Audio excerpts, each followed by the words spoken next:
All in favor say aye. Plain and simple. We got to treat them all the same. Yes. If we're expecting this out of one attorney, we got to have it. And honestly, this comes down between you guys speaking, and Christie, of what your office needs so that we pay people and we don't guess, which month is it, well, we got to know exactly what we're paying for. And so we just have to have a procedure. And Braden, I'm going to throw this in your lap again. If you and Chanda and Christy get together and say, this is the standard which we want. Does it have to be all exactly the same way? It doesn't. But we don't want to make your office work harder and their office not to work harder. We want a combination of everybody's doing the right thing so that we pay people and it's easy to follow as the accountants come in or auditors come in. Maybe one of those attorney offices actually has a system where they track all that. I don't know how sophisticated that system would be, but if they have to generate a separate page for each one, we can't tell them no. But a single page would definitely be easier because it's less paperwork for you guys to sign. But again, if they have to do that because of their system, we can't tell them no. I think we've only seen multiple, right? We haven't seen anybody submit one on a single page. So we have one, yes. We do. We currently have one that does a single page and one that does multiple. And now it sounds like I have an additional individual that's going to do both, which I would rather tell them one or the other, like we're willing to accept one or the other. I believe another attorney has a more detailed system that's going to require individual invoices. I'm uncertain about the last of it. And that's fine with me, as long as we have the information we need, so that as we get audited, that we're good. But saying I'm not going to submit one or I'm not going to do this is not acceptable. That's like not giving you a bill. What do you authorize? I have been trying to use the words completed invoice, so that just makes a broader definition of, right, once we determine what is required, that is what is going to be a complete invoice. And if that becomes a problem, I would go ahead and invite them to come talk to the commission. Okay. But we'll start. There's no reason for you to take the argument and the blunt of any conversations. Well, if it comes down to what's an appropriate invoice, I can take that too. But we can meet can though send them. and talk. And that's what we want to know. We want to know. Well, no, I meant I can meet with the individual. If they're going to argue what's appropriate or not, send them to me. Okay. But right, we can have a conversation because then we're clear, right? We just started the hourly thing with the two, right? And we're still working out some kinks for sure. So just as we identify exactly what it is that we need, then I can make that clear to the attorneys. And I'm sure they will be more than happy to submit invoices to us. Another item, well, on a happier note, I did want to pass along kudos that Mr. Wixom gave me a little bit ago. He is thrilled in his 4th day working with Bannock County. He said just the atmosphere in the courthouse, the difference that he gets treated with the clerks that he works for, the different court marshals. He says he goes to other counties and other places, right? And because he's a public defender or a conflict, he's treated differently. And he just loves the culture that Bannock County has grown here and that how helpful everybody is, right? What do you need? How can I help you? Right? He did, that gets over here, right? And he's just very pleased with his 4th day with Bannock County and just wanted to share that with you. And so I thought I would send that kudos to the group because it takes everybody to make that work. So Good. That was great. Good. Number 3 then, updating on the office furnishings and supplies. We did find, as Mr. Wixom gets going, that he does need access to Westlaw. And in that, Carrie has notified me that, there's different tiered approaches and there's a lot of different departments here that use Westlaw. Adding these 2 attorneys will kick us over into the next tiered approach. So there will be a contract amendment that will need to come before the board for a review and signature, and dollars as well. We're just uncertain at this point what that might be, but that we've started down that path to get him access to those that he needs. I don't know why we'd expect anything less. This process is, I think we might be over it, and they haven't sent an adjustment, but I expect when I turn in this position, if we hire another one, then they'll say, okay, we're gonna enforce that you're above I think right now our cap is 30, so we'll be right. We'll bring it back in. It's not gonna be a huge change, but it will be a change. okay. Most of the other things, right, as he gets going on his 4th day, we've been able to take care of. But we're sure as he gets into the swing of things that there could be a few more things like this that we'll need to bring before the board. But just letting you know as they happen. Okay, And that is all that I have. thank you. You're welcome. What time in the morning? Is it 9? o'clock. 9? Okay. And we'll have our closed session, assign interview questions, and then just talk about the schedule. And then we should wrap up. I'm expecting to be done around 3. One small thing, just procedurally, and Rocky actually brought this up, our public defenders are generally granted extended access to the I-Court portal. It allows them to log in and be able to view case documents. What we are right now with the public defender's office, Dave is the person who approves his public defenders to have access.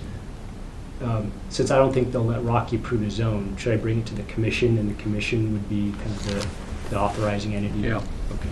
I'll prepare the form and get it to the commission, and then once we sign that, I'll get it to the Supreme Court to get Rocky extended access. Okay. Is there another software that the public defenders use? David mentioned getting him. Yeah, they have Access to a case management system. I think that's what it is. I can't remember off the top of my head what that system is. Okay. It might be a conversation to have with Rocky and Dave to see if there's some way they can segment it out and to allow Rocky to use part of it, but I'm not familiar with that program. I think Dave said there was. What's Yeah, that? I think Dave said there was. Yeah, last time I talked to Dave, he said that he'd be more than happy. There's a wall built in between them, so he said he'd be more than happy. They've got plenty of licenses, so. Yeah. Well, That's one that we can get. why don't you guys figure it out and just bring it back to us? If we need to sign it, we'll sign it. Okay. Okay? So the extended access to the portal that Carrie's talking about, it allows him to, when you look at cases, to actually read the documents on the cases. So Yeah.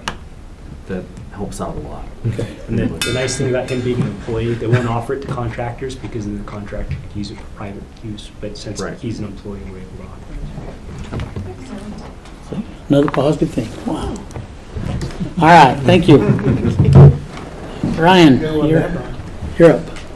Okay, so I asked to be on the agenda because a couple things. I've been approached multiple times with questions about Juneteenth. There's, as you know, it's a federal holiday, and federal and state employees have it as a paid holiday. And last year, there was a little bit of discussion on it, but the county does not have it as a paid holiday. But somehow, there's something going around the county, and several people think that it is going to be a paid holiday for the county.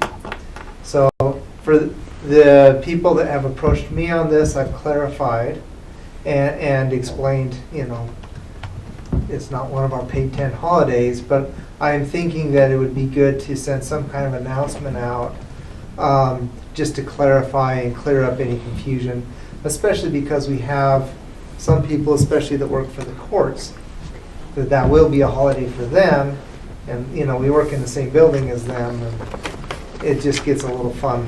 Who are they paid by? Either the, If they're paid by the state, it's a holiday for them. If they're not paid by the state, yeah. we're not paying them for it. Yep, and I think that's very clear to you and me, but there's people around the county that's not clear. So I thought I'd send out a message, and then along that line, perhaps we do have a budget for employee wellness with some money remaining in there for this current fiscal year. And I've been thinking about ways to use that, and I had learned before I was hired that there used to be like barbecues and stuff like that sometimes we would do. And maybe Juneteenth might be a good opportunity on that day to do a barbecue. We could talk about some holistic wellness. We could talk about diversity and inclusion topic or something, and so celebrate Juneteenth, but not have it be a paid holiday. And I thought that might be a nice opportunity, and this is just a concept, but maybe to have elected officials at the grill, have the Bannock County Employee Association piggyback and do some other activities on the side, and just kind of make it a kind of a fun day. And so I just kind of, so there's kind of two topics. Is I'd like to send a message out explaining the rule for the holiday, that it's not paid, and number two, maybe give them some good news and have some kind of event on that day. And that's good, especially for the ones that are here. But if you're offside, it's not always that good of how do you get everybody involved. That's kind of a challenge. Yeah, and perhaps we can make plans to have it at two sites. I don't know, to get the folks down at Road and Bridge and the sheriff. I don't know. Thoughts? It's just, this whole discussion's irritating to me, so. I thought we talked about, We did. We sent out a memo before. yeah, why don't we just send the memo back out again? Well, the memo that we sent, I don't know if, I looked for a memo, and what we did, because it was around November, I think, when we talked about this, and this became a federal holiday, is we just talked about the 4-hour gift of leave that people could take between Thanksgiving and That we January already give. 31. That was our memo.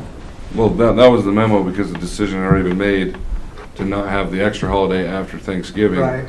or Juneteenth, and instead you guys decided we'll do the 4 hours, and that was the memo we sent out, which everybody. So we didn't. We'll be so open. We didn't really say. We'll be open if Let's- the Employees Association wants to have food truck day like they've done in the past and do some stuff, or whatever. Great. I mean, but it's a working day just like any other day. I mean, So that's Ryan, you're right, that the memo didn't go out about Juneteenth, but the elected officials and department heads came out of that meeting knowing that we were doing the 4 hours They instead. should have, yes. so. Yeah.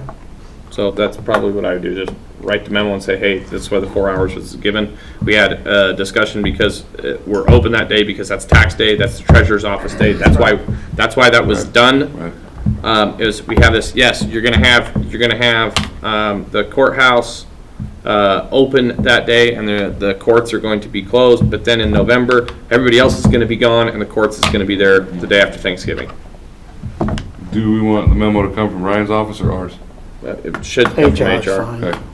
Okay. So I just say, my recommendation is let's put something together and get it out, and there you go. I mean, that's we'd already beat this horse to death in November. And the second part about like having a barbecue where I invite the elected officials to help grill and all that. We've done one in the past, we usually do an employee And who paid for appreciation. it? Who paid for the meat? It was usually us that It did was it. elected officials that Yeah. paid for the meat. And some Yeah. of them didn't pay. Yeah. That's what I say is if an employee association, they've had it to where they've had food trucks and stuff come in and do that and all the other stuff. If they want to do that employee association stuff, I would highly encourage that. But Okay. yeah, But not from the wellness budget. I mean, Not at this time. Honestly, I liked when we took some of them funds and we did the walk and the stuff like that. Yeah. Where I we- plan on doing that again or something. Yeah, I mean, yeah, Okay. so, I mean, we can invite food trucks or whatever. well, and that's why I say I would go back to the employee association and say, hey, they're the ones that had that, and COVID really stopped that and messed that up. But they were doing, and there for a while, they had a food truck like every Friday, or they'd have them in the parking lot over there. They had a lot of stuff going on. They would do some of that, those budgets and some of that stuff. But just look and see there and talk to the employee association because I know they were going to start that back up again. So that might be a good one to kick it off on. And what about the employees that aren't part of the association? Do we just not?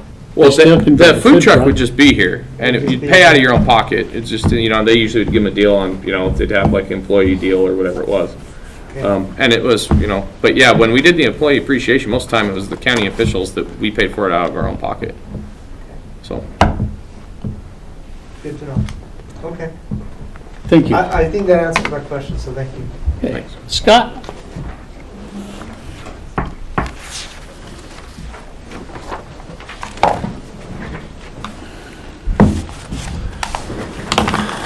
Good afternoon, Commission.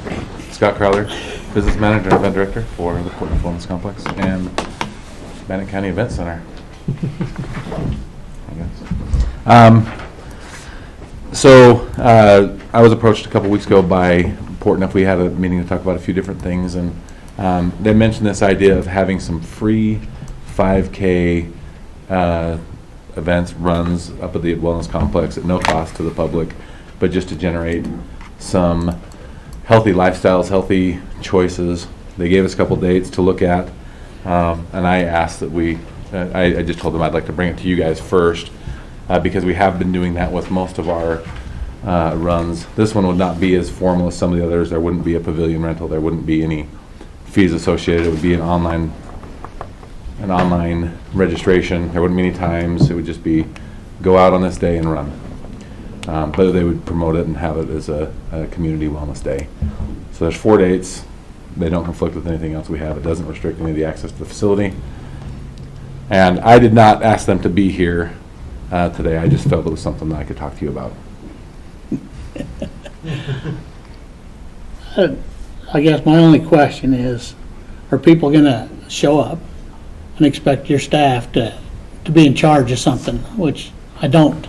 Nope. I don't want you having any obligation in this at all. If anybody can come run the Yeah, trail. it's just an organized, they're just going to organize it and say, this is when the 5K is going to be. It's going to be this day at 9 o'clock in the morning, if- and here's the route. If staff's That's not it. having to do it, place another burden on you guys.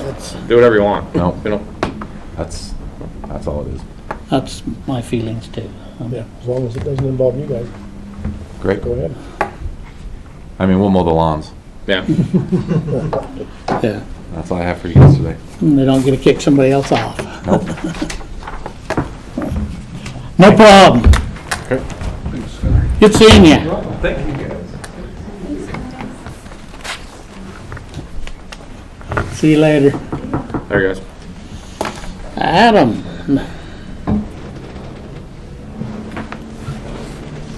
Good afternoon. I'm Kenny, Chief Technical Officer. Today I have my hat as 911 Communications Director on. Bringing back another update. Last time we met and updated you guys about the 700 megahertz radio network, I had a discussion with Carl Rudolph, who is the Ada County Administrator for the 700 megahertz radio network. At that time, he told me we had a little more time than we actually had. He told me that we were not in jeopardy of running afoul of the upgrade cycle for first and second quarter of next year. However, we've gotten clarification of that in the form of these 2 letters that are attached to the packet. And they're actually backwards. The first letter was sent to the sheriff and to myself, and it stipulates the actual date of February 23rd, February 15th, 2023. That will be the date that the master site will be moved completely from currently it's at the Idaho State Police. It's going to be moved to the Ada County Sheriff's Office. That was the portion we knew was happening, but he had told me we had a little bit more time in that the T1 connectivity would still work. It would be a little bit more downtime, a couple hours versus a day or so downtime to move that. Now, the other clarifying thing is that now they've decided that this, with the 7.21 release, which is going to happen simultaneously. When he had mentioned this and I spoke to you guys last time, this was 2 separate events that were going to take place a few months apart. However, this is now all timelined by February 15th, 2023.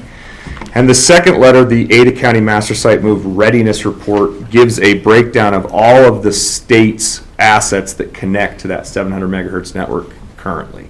And you can see that we're not alone in needing these upgrades. There are multiple other sites that are going to need these upgrades as well. However, I do still have Day Wireless having been asked to proceed with getting an actual offer for sale with some real numbers so we could check financing and stuff. That's still in process. They are doing site evaluations, structural engineering on the towers. I I've asked them to have that back to me by the end of this month, but with the current pinch on people, it may not happen for another week or 2 or 3, so that I can have an actual numbers list that we can start talking about financing this, if we're going to finance it or if we're going to pay for it outright. In any case, I'm now not confident we're going to make this deadline. Simply, if we look at the Pocatello Police Department upgrade, we signed that, we went and took it back and purchased it, financed it, leased it. They had given us a 1-year timeline. We're now 5 months into that 1-year timeline, and we don't even have stuff on site yet. The supply chain timelines are extremely pinched at the moment. I don't even think if we approved this today and wrote a check tomorrow, we're going to make that February 15th deadline. I want to make you aware of what's going to happen when that happens. Number one, we, as the county, are going to be dropped off that 700 megahertz network, which means all of our interoperability to the surrounding counties and the rest of the state is going to quit working. Departmental radios are going to keep working without a problem, based on, the sheriff's department will still be able to talk to the sheriff's department countywide. Police department will be able to talk to the police department, fire department. All of those offices have fallback channels that are programmed on our repeaters currently. That stuff will not stop working. However, they use those radios on the 700 megahertz network to interagency speak. So we're going to lose the ability for some of the traffic that's currently being used for ISP, Pocatello Fire to Pocatello Valley, North Bannock Fire. Some of these outlying agencies that don't have all of the extra channel capacity on their radios are going to lose the ability to talk interagency to each other without this 700 megahertz network. So I really just simply wanted to come back before you, give you an update and tell you when this is, and make sure that we keep this on the front burner. Kind of want to move on it as quickly as we can, because I'm losing confidence we're going to make that February 15th deadline. And again, this is something that was pushed back by the state. It was originally timeline for 2018 to have this finished. It was pushed back 5 years in 2018. So we're coming up to this deadline, and it's just something that the previous director in the Digby group did not, they kind of let it slide to a point. So, and again, I hate to come back and say, once again, we're kind of on the back foot here, but we kind of are, and I just want to keep this on your agenda and the front burner of it. So We have all kinds of confidence in you, and we do appreciate you keeping us up. It's something that is essential, so just keep us abreast, and we'll absolutely keep moving forward. As soon as I have some numbers, I'll be back and we'll discuss it. And just want to get it going as quickly as we can. And if you guys have questions, I just want to make sure you know what we're doing. Yeah. Just real quick, how much interagency communication is going on between us and other counties? Yeah, quite a bit, especially with Caribou County and Power County. Because we're their backup, right? Yeah, we are, and we're also in the process of bringing Caribou County and Bingham County into our Vesta network as a regional thing. So if we bring those guys in and we lose the ability to communicate with them, and now again, per department is not going to, the sheriff's department can talk to the sheriff's department, no problem. And the sheriff's department talking to Pocatello Police Department, that'll still work because they have those channels on their radios. But the difference is that some of these other agencies, they've only got these 700 megahertz channels. They're used to go outside of county boundaries. They also talk to the BLM, the Forest Service, BLM Wildfire, ISP, for example. So not every agency has every radio. The radios have a finite capacity for how many channels they can have on them. Some have 10, some have 20. So the 700 megahertz is that, everybody gets those channels, and then the agency has a few channels that are specific to those agencies.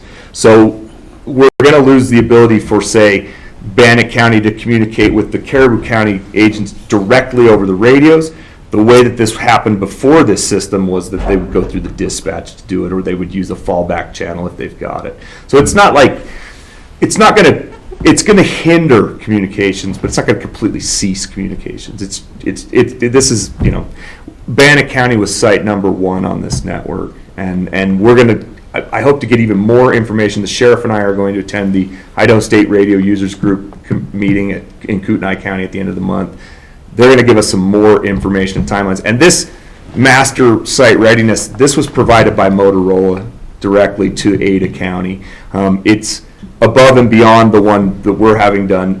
Ours is much more in depth. Ours is going to come back and it's going to say, here's what these sites currently have, and here's what we need to get them exactly into this system. Primarily, it's this Ethernet backhaul. All of our sites now are fed with T1s, and we're going to need to transmit that to fiber, convert that to fiber, which is part of the project that we have already kind of discussed about. So. And I can't remember, but do we get any financial help from the other counties for some of this? No, the statewide stuff on these radios are an interesting thing because the counties each own their own network for this stuff. And if you look, Caribou County's in here, Bingham County's in here, they've got their own microwave sites. Bingham County's actually in the process of bringing up 2 additional sites. Once you're subscribed to the statewide network, though, the county is responsible for keeping that gear running, and we actually pay a subscription fee to the state to be on that network. So we pay a per radio fee, which is another thing we're looking at on cost savings to see if we can. We're one of the largest users of the network in the state, and we're actually trying to find out, do we really have 1,400 radios out there? That's about what we're paying for. So far, the indication is, yeah, we're pretty close to that. And so, no, each county is responsible for their own microwave gear, basically. And again, this is something that IPSCC currently, the Public Communications Commission, does not allow us to use any of their funding towards this stuff. They do not cover radio gear and computer-aided dispatch, the 2 big things. That is in the process of changing, though, so it may be. And also, when we bring these other counties into our Vesta, completely separate of this, some of that we may be able to recoup some fees to help pay for this stuff too in the long run. Thank you, Adam. Yep. Thanks, guys. All right, Emma.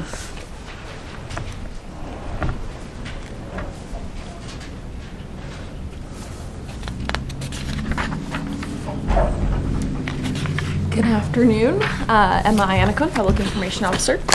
I'm here to request funds for a operational expense for my department for public information. The program is called Hootsuite, and it's a social media planning program that helps me schedule posts in advance and manage the multiple accounts all in one, so I can make one post that will go to multiple accounts. I've been able to schedule, I believe it's infinitely in advance, so I've scheduled posts through the summer for the event center using this program. It costs $588 for the year. If we did it by monthly payments, it would be $75 a month, so we save about 34% if we pay just all at once for the year. It helps, or it allows me to manage 10 social media profiles on there, which is almost enough for what we're doing, but so it's just a couple of accounts that I have to leave off of the plan, which is totally fine because I don't think it's worth upgrading the plan for the additional space for those social media accounts. Just having the 10 on there is enough to help me manage my time. It also allows for smart scheduling, which is a neat feature that helps me determine what time posting during the day would get the largest reach and the largest audience, which is neat. It also helps us analyze it helps us track analytics, so we can keep track of what is working and what's not working. And it's also just a good time management tool. It allows me to work on social media without getting sucked into the feed and the distractions of social media, which is really helpful. It even has some educational opportunities with, they have like a Hootsuite Academy. I could become certified through them by taking a couple of courses. It's an additional expense, but it's just something that was like, oh, okay, that'd be neat if we were interested in pursuing that. So this is something that I have allocated for in my operational expense for my budget proposal. And I'm asking for this request now in advance of the fiscal year because I'd like to start using it now for the event center mainly. That's been the biggest help for managing what I need to do for them. And also we've been using it on free trial for the past month, and that free trial is going to end soon. Comments? It's a useful tool. I've used it in the past, and trying to manage the number of accounts that she's talking Yeah. about one at a time is a big time suck. So, Yeah. It makes it to where, yeah. Did you identify the source of funds? County operations? Did you have fun? Hey, she's learning. So no, you haven't. She's learning. She's learning. I like that county operation. County operations? Question mark? We don't have a piggy bank. Honestly, $600, you could probably take that out of your budget. Yeah. Commission operating somewhere. Yeah. Okay, I apologize for identify the funds. Okay. But I have no problem. But you're the one that's gonna get the calls that says, I was on Facebook and I see Emma's been there all day. Look at this post, look at this post, look at this post. Yeah. We want to create that illusion, but Illusion. I don't There you actually go. want to be on there all day. A motion? Yeah, go Oh, yeah, Mr. Chair, I make a motion that we approve the request for the Hootsuite subscription as presented. Have a motion, all in favor say aye. Aye. Aye. Thank you. Thank you, and I apologize for my ill-preparedness. You'll learn. I'm still getting there. Thank you. All right, Mike, Al? Actually, before we bring that up, Oh. I Was there a do, specific Braden. line you would recommend? that way when we go to executive session, Yeah, let's do we're not it. bringing people in and out. Yeah. What's An Braden? executive session first, once we get to that, might be better to facilitate the conversation outside of it. Yeah. Well, I wanted to have the executive session first and have That's it, all. okay. Yeah, That's what I'm saying, can we do Braden and the drought declaration? Yeah, let's get that done. first, and then- Here, watch how fast this drought declaration is going to go. Mr. Chairman, I move to approve the drought declaration as presented. We have a motion, all in favor say aye. Aye. Aye. Do you have a comment, Braden? I'm great, thank you. He was appreciative he didn't have to present. That was an easy one. You have to switch chairs? Yeah. Yeah. Thanks for being on Right top here. of that. Yeah, I bet. That just broke. State your name and position. So, Yes, please. Mr. Chairman, I move that we enter into executive session under Idaho Yeah, Code that- 74206-1F. We have a motion. Oh, I'm sorry. Go ahead. I won't take your job. Commissioner Hess?